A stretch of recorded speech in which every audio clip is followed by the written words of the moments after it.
What's going on, everybody? It's your man Cleveland Terry, and today we're going to be reviewing the newly announced DDJ-REV7 from the good folks at Pioneer DJ. Is this the best controller on the market today? Yes.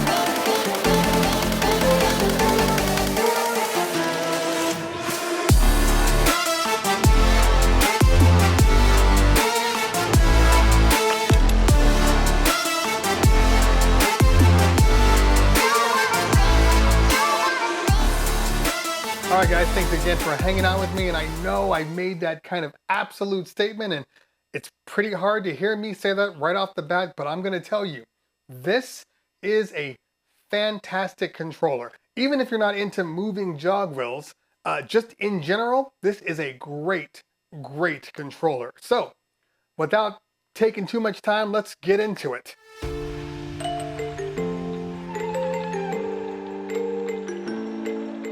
The most boring parts are the parts that we always start out with because, well, you know, let's just get it done. And that is from the back panel. The back panel, which has all of your ins and outs. And for the most part, if you're used to anything Pioneer DJ, the setup is the same. You have your XLR outs, you have your 1/4 inch booths, you have your dual USBs, you have your microphone with the XLR, and then one with the 1/4 inch jack. Then you have your line ends. That is across the board pretty much standard setup for Pioneer DJ. Now, could they have upgraded some of the things and make them less Pioneer DJ standard? Of course. I will say this, Mic 2 does have a balanced 1/4 inch line end, so that's great. However, I think at this point in time, it's time to start doing dual XLRs. As far as the mics are concerned, just like the S7 or the S11, you do have your 2-band EQ, but on the REV7, you do have echo. And as you recall, on the S7, the echo was removed. And I say this because if you were to look at the middle of this console, if you were looking at the mixer section of this console, this thing looks just like an S7. What it feels like they've done is they've taken all the best parts of all of their products and then slammed them into this one. This is a evolution of like epic proportion. All the things that I think people have complained about, all the things that people have brought up, except for the XLR mic 2. Most of the things that people have brought up, they have addressed in this box. And I gotta tell you, I'm very impressed by it. Okay, let's move over to the middle of the panel where you do have your mixer and fader adjustments, and of course you have your standard curve with your reverse.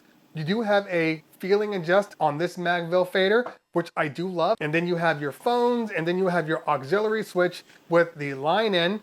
Okay, boring stuff out of the way. This top panel is what I would call one of the best layouts for a controller that I've ever seen. Everything just kind of feels like it's supposed to be where it needs to be. Let's start with the mixer because obviously we know the platters are the most important part. We're going to push that to the end. The REV7 mixer feels a lot like the S7 with some S11 additions. So that means that you get the echo on the microphone. That means you get smooth echo.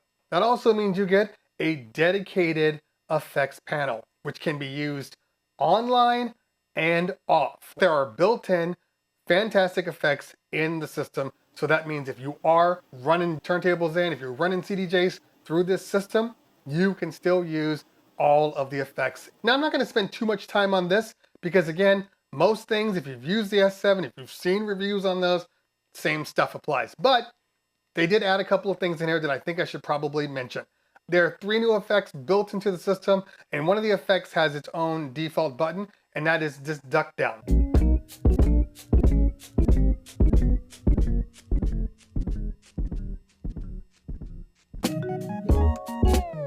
One of my favorite effects.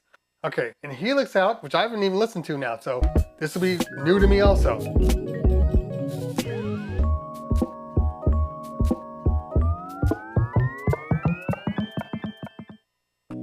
Okay.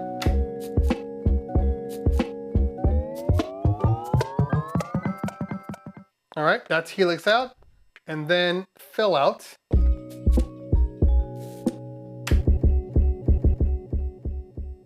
Okay, kind of a cool little echo.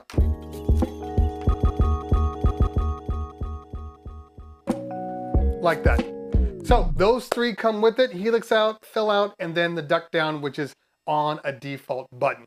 Great effects. Use them how you will. I know a lot of people don't use the built-in effects to their strength because a lot of people don't know that there is an actual utility called the REV7 utility that gives you access to all of these and allows you to customize all of your effect settings to your heart's desire. Most people just take it what it is, and that's what they use. Obviously, you have your beat effects, but then you also have your software effects. So just by hitting Shift and the software effects button, which is spin, you then have access to all of your standard Serato effects. Now let's go to the pads. The pads are very much the same as any other Pioneer DJ battle mixer. All the pads and the pad modes are pretty much the same. You still have access to your scratch bank.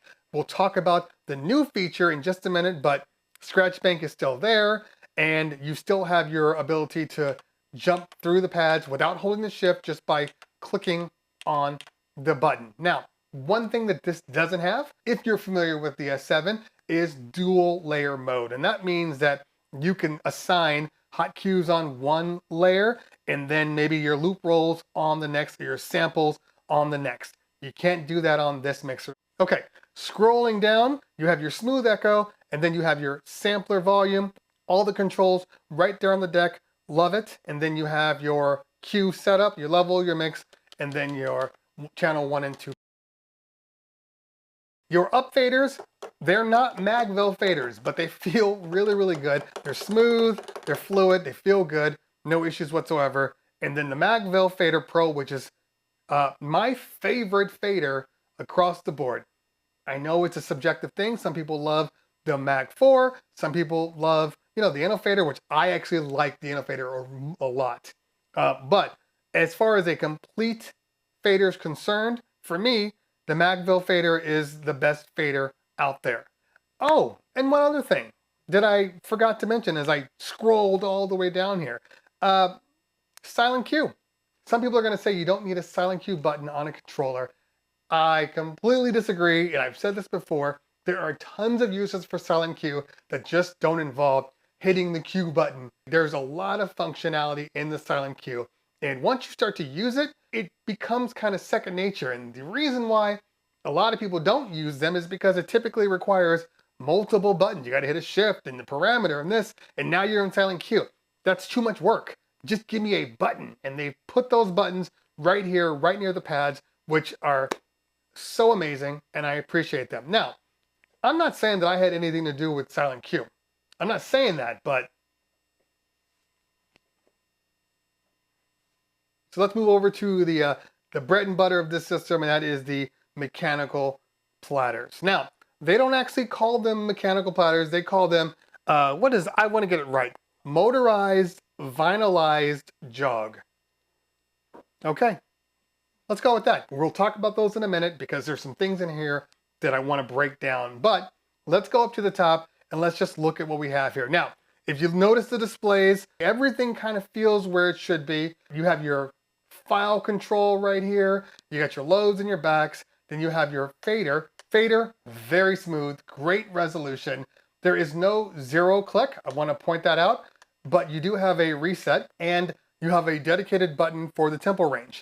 Also, we have our key lock, and then you have your sync button, followed by your auto loops, your slip, and then your sensor button, which doubles as your reverse. If you hold the button, it does light up, letting you know that it is active. The same thing with the slip. Also, you get actual key change buttons.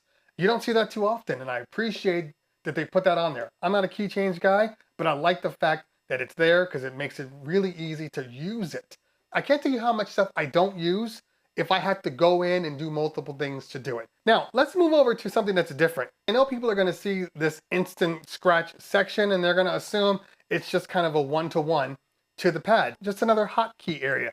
Well, this is different and kind of cool. In the instant scratch mechanism, you have your jogs, you have your music playing through Serato.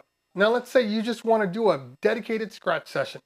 Once you press instant scratch, it activates the internal ROM that has audio files in it and allows you to scratch without the need for a computer.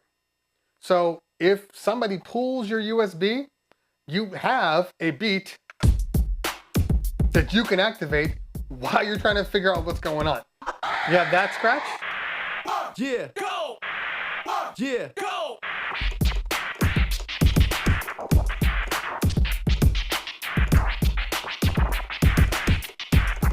And then your standard beat. Now, the reason why to me it's not a gimmick is because sometimes I just want to get some scratch practice in and my computer is in my bag, my computer's somewhere else, and I don't want to have to go through the annoyance of plugging it in when I just want to practice my scratching. This gets rid of that issue. What's special about having them built into the system is you're going to get like no latency scratching whatsoever. So this is equivalent to like using a record. And that's something you're not going to get if you're using Scratch Bank. If you're doing complicated scratches, sometimes you want to slow down the tempo in order to kind of maximize the sound of that file. And unlike a normal turntable, like a PLX 1000, you have the ability to go -8, -16, even -50. Well, on here, at this point in time, the range is only 8.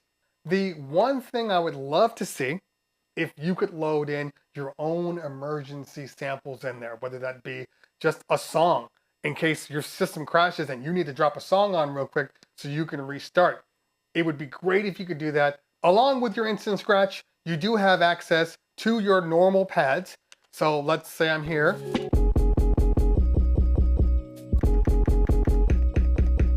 Those still work properly, and you have access to your normal hot cues and your saved loops. Now, the one thing about this that I hope they can change is on this pad, you do have dual pad modes. So if I click on this button again, I'm going to get my pitch play. And I would love for this guy, because I'm in hot cue, if I click on here again, I don't go to my saved loops. I have to hold the shift button and then press it. Hopefully that's something they can change because I think it's necessary. As far as the screens are concerned, you do have access to change the way these look by holding down the shift button and then holding the display mode, and it changes all of your displays. Probably by the time this product gets released, the ability to put your own cover art, your own logo on the display here. As far as the waves are concerned, you can obviously change zooming in or zooming out. And if you don't want to use this sticker, because this is only a sticker, and I'll talk about that in a minute, you can just click on the digital marker and the digital marker will come on. So you don't actually need this sticker, but I'll explain why it works better when you have it in just a minute. I probably didn't mention the settings real quick. So just like on your S11 to get into your smooth echo settings, if you hold down smooth echo, your settings pop up right here. And then you have access using the control knob to all of your options, your crossfader triggers, your silent cue on, all of the things that you want to change. Your beats, your mic echo, the standby, your talk over mode, your level, the phones coming out if you want them stereo, if you want a mono split, if you want the mic booth on, if you want the limiter on the stereo, all of the options are built into the system. So in the box, you're going to get a number of different styles of stickers. You got your circles, different size of your circles. You have your rectangles, rectangle, skinny rectangle, and then your pointers, which is the one that I'm currently using. And the reason why there are stickers on here is because For a lot of DJs out there, especially scratch DJs, battle DJs, when you queue up on a standard controller, it's going to 12 o'clock your sample, okay? So that means 12 o'clock. But sometimes, depending on what you're doing, the sample point of where you're trying to scratch or juggle into is going to be different using the digital counter. So let's say you have a cue point on kick drum and the snare, and you're trying to juggle the kick drum and the snare. Well, if you look at the jog, see how it just click back? So that's going to confuse the hell out of you if you're trying to beat juggle. So you turn off the display and then you only use this one as your marker. Again, if you're not beat juggling, if you're not doing anything serious, then maybe you don't even need the stickers on there. But for me, I just like to have the marker there because it's a good reference point and it's easy to know where I am. Now, the jog wheels. They are motorized, vinylized jogs, and they're done a little differently than like your standard turntables or your Rain 12s or even your Rain 1. The way they've designed it is different. So if you look at it, it looks normal. However, if you take off the record is actually basically just the top piece. And then you have your display in the middle, and then you have a couple of slip mats, these plastic slip mats right here. And then if you turn it on, the mechanism is spinning around the display. So it's a little different than what you're used to. The motor's still under there, but it's not accessible like if you're looking at a normal turntable or a Rain 12. It's encased in there. And there are latches on this system here, here, here, and here that actually clip in to the system. Now, this is different. I'm going to be honest with you. It's very different. However, it doesn't feel different. It just looks different. And when you line them up with this latch right here, then it clicks into place like so. But as far as the record is concerned, everything feels good. Am I concerned as far as build quality that we're going to have issues with it? I have no reason to suspect that it's going to have any type of fail points. But if anything was going to fail, it would be the plastic clips around here. And I would assume that if something happened and you broke enough clips, that you wouldn't be able to control the jog anymore. As far as the slip mats are concerned, because these are effectively slip mats, they decided to go with these plastic ones. And while the plastic ones are fine, I have noticed that first off, you can hear them. Like you can hear them bouncing into one another. Not that you're going to be able to hear that while you're DJing and it's super loud, but you can. And then there is a little bit of a movement here, depending on what part you press down on, where the record starts to pop up a little bit. And I figured, you know what? It probably would be better if it actually had like legitimate slip mats inside, like the felt slip mats. So I decided to go ahead and make my own. This is the circle that we are going to be cutting out, at least attempting to cut out, and we are going to do some tracing.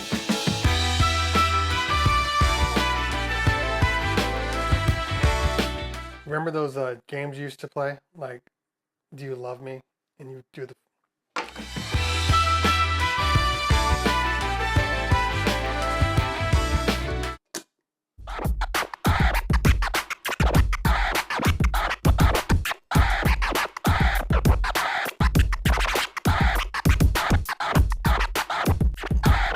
It feels more like a turntable. The resistance is a little heavier, but it doesn't affect the quality. It just feels a little more like a heavier record. Without the felt, it's extremely resistance free. And a lot of people that maybe you're moving over from like a controller to this, that might feel a little better. I do like how it's just more stable around the entire platter as opposed to this guy where you can just see he's moving up a little bit. And it's not that it affects the performance, but I just prefer it to be a little more stable. Hopefully by the time this is actually released in February, people will have made or designed some of these things to be sold because I think they're necessary. The one downside, if you could call it that, especially if you were to compare it to other systems out there, are the motorized jog wheels never stop. and you can't stop them without stopping the record. On certain systems out there, you can bypass the jog wheels that are moving, and then you can control it almost internally like a CDJ. You can't do that on here. These platters will continue to spin until they can't spins no more. So keep that in mind. Not a big deal, especially if you're used to using vinyl. This is gonna feel real natural to you. Okay, I think I've hit all the things. How does it feel? This is one of the best feeling controllers I've ever used. Everything just is in the right place. And that's something that I can't say I've ever really seen. Like the DDJ-1000. Love it, hate the effects. I've always wanted paddles to go with my effects. Now they're built in. Having a mixer with the pads in the middle as opposed to the pads on the bottom, fantastic. Feels like a smaller version of two turntables and a mixer. It's not the smallest controller out there. Now it's not humongous, you know, it's not a SZ or anything, but it's still on the bigger side. As far as the length, 29 inches across, and the depth is a little over 14 inches across. So if you're comparing that to like a Rain 1, I mean, we're talking 3 inches longer and a couple of inches deeper. So for some people, it's going to feel big. So here is your current Odyssey case. I've used this in both my DDJ-1000 and in the Rain 1. And I haven't had to make any adjustments to the case itself. From a depth, it works. From a length, it's too long. So you're gonna have to remove these guys out of here. And I'm gonna glue them back in after I'm done, but just so you can see. It does fit. There is zero movement happening, and it feels a little heavier than the Rain 1 that was in here, but still definitely transportable. I don't really see any weaknesses in this controller. It's a fantastic unit. Most people are gonna love it. The only thing that you may not love, and it's something that I didn't talk about yet, probably should talk about it, is the cost. So this unit is priced at $18.99 retail. So some people are gonna say, oh my God, that is super expensive. Are you crazy? Keep in mind that other competing controllers out there are, you know, $14.99, and for what this is giving you, I don't think it's overpriced at all. I think it's providing you with everything that you wanted, everything that people complained about. It's been fixed in here. People complained about silent Q. It's in here. People complained about the need for split Q. It's built in here. People wanted mechanical jogs. Here you go. People wanted on display. Here you go, with great resolution. Now, of course, I haven't taken it outside because I'm shooting this video in December in Southern California, and I kid you not, for the last 2 weeks, it hasn't stopped raining. If you've used your DDJ-1000 outside, very much the same thing. It's a great controller. I think it might be the controller of the year. Maybe. It's early. Right now, in my eyes, controller of the year. All right, guys, if you have any questions about the controller, please leave it in the comments below. Also, coming in the next day or two is my comparison video between the Rain 1 and the REV7. I know that's a big deal for a lot of people, so that one's gonna be coming out soon. So make sure you hit that subscribe button, turn on the notifications so you know the next time that I post my videos, because you're not going to wanna miss it. All right, guys, if you found what I said are useful, hit that like button. If you found what I said are really useful, hit that subscribe button. Make sure you follow me on the Instagrams and the Twitters. Get on my Discord, because that's where we're talking about all things Cleveland Terry. Guys, girls, always a pleasure. Thought I'd talk to you later. We'll talk soon. Peace.